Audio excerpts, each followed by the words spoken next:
Johnny Carson was the greatest late-night TV host for 30 years. He had to interact with a diverse spectrum of people, despite his warm grin and sharp sense of humor. Some made him think, some made him chuckle, and some had him grit his teeth and keep track of the minutes.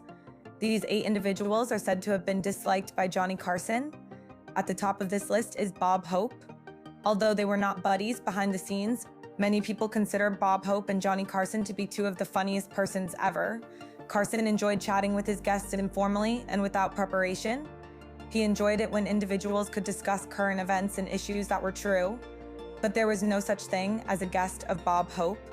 Hope relied on his team of writers for everything. According to Andrew Nichols, Carson's former top writer, he prepared all of his words in advance. As Nichols once said, Bob always came with a script. Johnny preferred visitors who were genuine individuals and allowed them to speak freely. Not much could be said about Bob. As time passed, Carson's enthusiasm for having Hope on the show waned. When Hope left, she appeared strained and rigid. He would only respond to inquiries that had been predetermined by all. If Carson asked a question out of sequence, Hope would become confused and respond incorrectly. "If I ever get like that, just shoot me." Carson reportedly ordered his assistants following a particularly boring interview in the 1980s. Their clumsy friendship extended beyond the studio. Offstage, there was a low-key competition. Hope believed that Carson needed assistance because he was older, and he considered himself to be the older person. Both men were invited to play during the first inauguration of Ronald Reagan. He handed Johnny several sheets and said, "Here, maybe you can use these." Hope went up to Carson with some joke ideas, even though Carson was in a better position in the lineup. When Hope departed, Carson was furious, but she grinned and said, "Thanks, Bob, that's nice of you, but I've already set everything up. I can't believe he thinks I need his jokes." NBC continued to highlight Hope despite their disagreement. When Carson relocated The Tonight Show to California, he took over a set that had been constructed for Hope. Hope, however, had additional rights. Carson was unable to refuse Hope despite his disapproval of the fact that he may sell something on the show at any time. Prior to Hope's stringent manner, however, Carson's guests were struggling.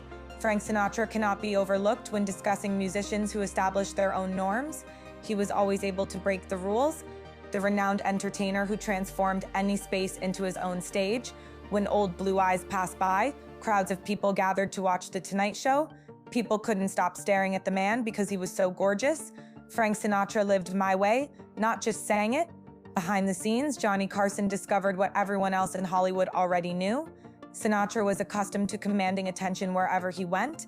He believed that Carson would treat him the same way that hotel managers, record executives did all in their power to make him happy. It was difficult for Johnny to share because he was accustomed to being in charge on The Tonight Show. The most famous instance was during a live performance. Carson was in the middle of his spiel, getting into a rhythm with the audience. When Frank Sinatra stepped straight out on stage, they received no cues or warnings from the organizers. He interrupted Johnny in the middle of his joke and appeared out of nowhere. When Sinatra unexpectedly appeared, record of Carson-like fans were ecstatic and adored the surprise. However, Carson, he was terribly hot under the collar, but he kept smiling, and if nothing was wrong, that kind of power maneuver could have worked in Vegas, but Carson was the star of this show. Then there were necessities. Sinatra accompanied a bunch of folks who made rock stars appear insignificant. Special seating arrangements, lighting requirements, and last-minute adjustments to the show's format had to be accommodated. The list continued. The fact that every Sinatra show became a massive performance was exhausting to Carson, who preferred control and order. Please understand that Carson greatly admired Sinatra's talent. Surely he ought to have been able to. However, he would have to relinquish control of his own show if he were a guest, which the guy who had spent decades perfecting his hosting skills never enjoyed. Our next visitor, Harry Belafonte, generated a new kind of difficulty that made Carson wriggle in his seat for a totally different reason than Frank Sinatra's celebrity, which caused chaos. Harry Belafonte was a fantastic singer, actor, and campaigner, and for this reason, John C. Carson held him in high regard. On television, he was unavoidable, and his commitment to civil rights was incredibly motivating. However, when Belafonte appeared on The Tonight Show, Carson frequently was at a loss for what to do. When they first appeared on the show, their sole objective was to make people laugh. They would share amusing anecdotes, discuss their latest endeavor, and possibly even perform a song. It would be spacious and light, making it ideal for late-night television. Belafonte, however, had more pressing concerns. He spoke on The Tonight Show to discuss civil rights, poverty alleviation, and current American concerns. When Belafonte spoke unfair treatment, African American problems, and his involvement with many humanitarian projects, the studio would become silent. This was because his remarks didn't align with the show's typical tone, not because no one was interested. For Americans, The Tonight Show was akin to a bedtime tale. After a long day, individuals would go there to unwind. Despite its importance, the harsh societal critique wasn't always effective. Carson was stuck in a circumstance that he couldn't escape. He would give the impression that you didn't care if you joked. He would appear impolite if you brought up another topic. As a result, he would attempt to find a way to lighten the tone of the conversation when he was unable to ask probing questions. They weren't the cause of the awkwardness. Although they had different objectives, the men respected one another. Belafonte wished to use his notoriety to raise awareness and effect change. "Good night, everyone," Carson said. Occasionally, the two responsibilities just did not complement each other. Belafonte's mental challenge to Carson was followed by a more direct threat from Wayne Newton, our next guest, which truly alarmed the normally composed host, the Las Vegas artist who initiated the altercation backstage. For years, Johnny Carson used Wayne Newton as a running joke. Newton's high-pitched voice, gaudy sequined attire, and extravagant Vegas persona all complemented Carson's sharp wit. Before going to bed each night, Johnny would make a humorous remark about Mr. The audience would adore Las Vegas. It didn't appear to be harmful. After all, at one point Carson ridiculed everyone in show industry, but Wayne Newton didn't chuckle. Newton took Carson's jokes personally, even though most celebrities realized they were only a part of the late-night game. His reputation suffered because Carson was making him appear like a comedy rather than the serious artist he believed he was. The jokes hurt, and Newton had had enough. According to some witnesses, Newton unexpectedly turned up at Carson's workplace one day. It was obvious that the jokes had to stop as soon as he entered. Everyone who knew the two men knew that their conversation was not amicable, but no one knows what they said. Despite being silent on stage, Newton had the ability to be frightening when he felt like it. The fight was said to have rattled Carson, who was accustomed to being in charge. For decades, he had ridiculed politicians, celebrities, and everyone else, but no one had ever flocked to his office and ordered him to stop. Almost immediately, the Wayne Newton jokes ceased, but the harm was already done. Newton continued to appear sometimes on The Tonight Show, but the tone had completely shifted. Easy discussion was no longer possible.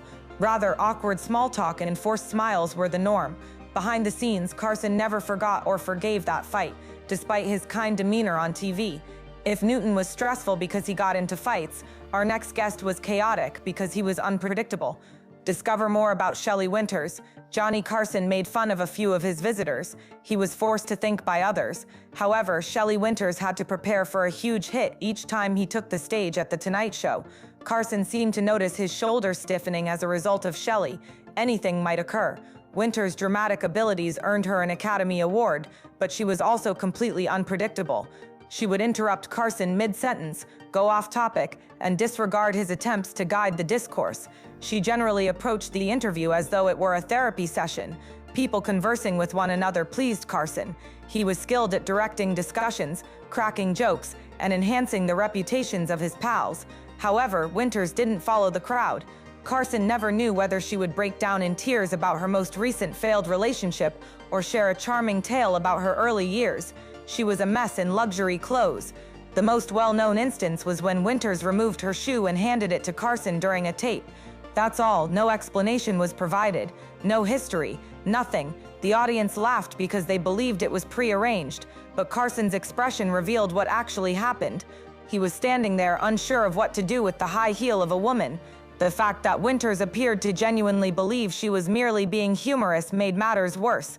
She would interrupt and talk over the other guests, turning what should have been a seamless chat show segment into a one-woman performance that wasn't always enjoyable. Although Carson was too kind to express his rage on television, the show's crew was aware of what was truly happening. When Shelley Winters was booked, it was going to be a test of her endurance rather than an interview. Winters' full unpredictability created mayhem, but our next visitor presented a new difficulty that completely dislocated Carson. The late-night TV personality who made being nice appear strange was none other than Fred Rogers. This one might surprise people. One of the most adored television personalities in the U.S. was Fred Rogers, popularly known as Mr. Rogers. For many years, he taught children to care for, comprehend, and be nice to others. He was considerate, courteous, and genuinely caring, despite the world's tendency to praise the contrary. But as he sat next to Johnny Carson, there was something odd about him. being friendly felt weird. Carson excelled at being witty, sardonic, and making fun of others. The majority of the time, his pals were prepared to joke around, tell amusing tales, and engage in light chat that would make for excellent television. But Rogers wasn't there to provide the typical kind of entertainment. He wanted to share his feelings, how he could help children, and how he might improve the world. That's beautiful, but watching it on TV late at night wasn't really thrilling. Carson found himself unable to take any action. He was unable to mock Rogers as he did other visitors, or until the time. If he had done that, he would have appeared cruel. He was unable to mock or taunt him without coming out as cruel for making fun of America's best neighbor. He tried to mimic Rogers' serene energy by sitting there and politely nodding and asking genuine inquiries, but it was never quite successful. When Rogers laughed, he wasn't being kind. Contrary to Hollywood, he didn't backscratch with other people. He spoke slowly, deliberately, and solemnly, which was perfect for children's television, but oddly out of place in Carson's fast-paced world. The conversations were awkward, but not bad. Two decent individuals from quite different backgrounds made an unsuccessful attempt to connect. Despite his admiration for Rogers, Carson felt that having him on the show was like attempting to crack jokes at a meditation retreat. The force wasn't appropriate. Because of his mild earnestness, Rogers caused discomfort to others. On the other hand, we were uncomfortable with our next guest because we were too serious. On the other, Harold Ramis, you were correct. The well-known actor Charlton treated every speech as if it were a historical lesson. He starred in Ben-Hur, The Ten Commandments, and Planet of the Apes, among other films. The man had starred in some of the most well-known films ever produced. A man who had portrayed Michelangelo and Moses entered The Tonight Show stage with the admiration of someone who had done the same. Ronarks. The issue was that he continued to be those individuals. Even when celebrities were promoting significant projects, Carson was accustomed to seeing them act goofy and humorous. But there was something about Heston that was constantly on. He spoke in an authoritative, solemn tone, as though addressing the Roman Senate rather than late-night television audiences. He would then go into great detail about how the tale fits into history if you asked him about a movie. Ronarks. He will teach you a lot about how to be a good performer if you ask him about working with other musicians. It was all heavy. In every aspect, it was significant. Every scene had a lot of dramatic weight, which was effective in theaters, but felt heavy on late-night television. The tempo and flow of his speech pleased Carson. He wanted the attendees to be able to transition between serious and humorous with ease. With Heston, however, each topic seemed to demand a lengthy, theatrical speech. There was no easy chuckle, no casual banter, no comedy. The interviews became increasingly challenging as Heston's work progressed, and he became more active in politics and gun rights concerns. On his show, Carson typically avoided discussing contentious political topics. He enjoyed making things lighthearted and enjoyable. Heston, however, had strong opinions and didn't hesitate to express them. Carson was forced into the unpleasant situation of trying to change the topic or arguing about politics. Tension was present, but not particularly strong. TV magic was attempted by two stars with quite distinct approaches, but they were never successful. Although Carson maintained a courteous demeanor, it was evident that he was finding it more difficult than usual to maintain the discussion. The final individual on our list of those who detracted from the show's atmosphere is Chevy Chase, who gave Carson the impression that he was being challenged for the throne. In the middle of the 1970s, Chevy Chase was the comic star. He made Saturday Night Live possible. His sardonic humor was at the forefront, and he was producing successful films. He was youthful, intelligent, and perhaps a little too confident.